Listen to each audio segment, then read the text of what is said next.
Mbak Inah berkata, bukan cuma Mbak Inah loh yang dilindungi sama yang sudah meninggal, tapi kalian juga. Citra kemudian menyahut, Mama sama Papa kan? Tiba-tiba Sasa muncul dan berkata, bukan, tapi aku. Sontak mereka semua kaget dan shock. Bahkan Citra sampai pingsan. Kak. Kenapa aku?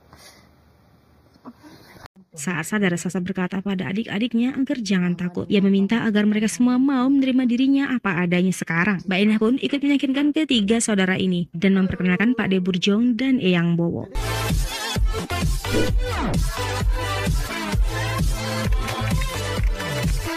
Vicky lalu bertanya kira-kira siapa yang mencelakai kakaknya. Sasa berkata kalau Mas Hadi sempat bilang kalau dia memenangkan tender yang seharusnya milik Harno Bujo. Vicky kemudian menelpon Hadi tapi tidak nyambung karena susah sinyal. Dengan hasil dari Google akhirnya si Eyang dan Pak De pun dapat menemukan alamat di mana si Harno Bujong tinggal. Dengan susah payah mereka menemukan lokasi Harno Bujo yang sedang bicara dengan anak buahnya yang dia panggil Go dan Blok. Kemudian Harno memerintahkan kedua anak buahnya untuk mencari Hadi dan menghabisi.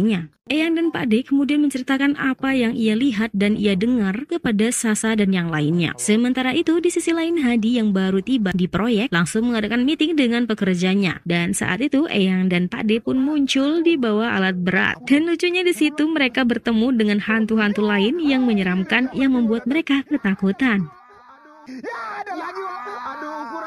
Saat meeting selesai, kedua hantu Pak De dan Eyang ini pun mengirimkan pesan lewat laptop si Hadi. Tentu itu membuat Hadi sangat kaget. Kemudian mereka berdua menyampaikan kepada Hadi bahwa Sasa kecelakaan dan Hadi harus segera pulang secepatnya. Saat sampai di rumah Sasa, Hadi benar-benar shock melihat Sasa yang udah nggak bisa dia sentuh lagi. Suasana saat itu benar-benar menyedihkan guys. Hingga tiba-tiba, kedua anak buah Harno Bujo pun datang dan berhadapan dengan Sasa. Tetap mereka kalah dan kabur karena yang mereka hadapi adalah kuntilanak. Saat si Go dan Blok ini melaporkan kejadian itu, bosnya langsung menemui Mbah Surip dukun sakti, tapi mata duitan. Dengan dukun sakti itu mereka datang ke rumah Sasa. Sayangnya dua hantu Pak De dan Eyang kalah menghadapi Mbah Surip itu. Sementara Harno Bujo menyandera Alvin dan membawanya pergi. Saat pagi tiba, Hadi berkata kalau dia akan menyerahkan pekerjaan proyeknya demi keselamatan Alvin. Tapi Sasa melarangnya. Ia tidak mau Hadi kalah melawan kejahatan. Karena lawan mereka bukan hanya manusia saja. Sasa memutuskan untuk melawan Mbah Surip. Sementara itu Hadi dan yang lain melapor ke polisi dengan bukti rekaman di HP mereka. Sasa mulai mencari kelemahan ilmu hitam Mbah Jurik. Ia mendatangi almarhum istri Mbah Jurik di kuburannya. Kemudian ia mendatangi Mbah Jurik. Mbah Jurik kemudian datang ke rumah Sasa. Kali ini Sasa tidak kabur. Ia menghadapi Mbah Jurik. Tapi ia tidak melawan. Ia membiarkan Mbah Jurik terus menyerangnya. Di sisi lain polisi bersama Hadi dan Vicky mengepung kediaman Harno Bujo. Tapi polisi saat itu kalah karena Harno Bujo menyandra Alvin. Tapi untungnya Alvin berhasil lepas. Saat ia berlari, anak buah Harno Bujo melepaskan tembakannya dan mereka semua pun tertangkap.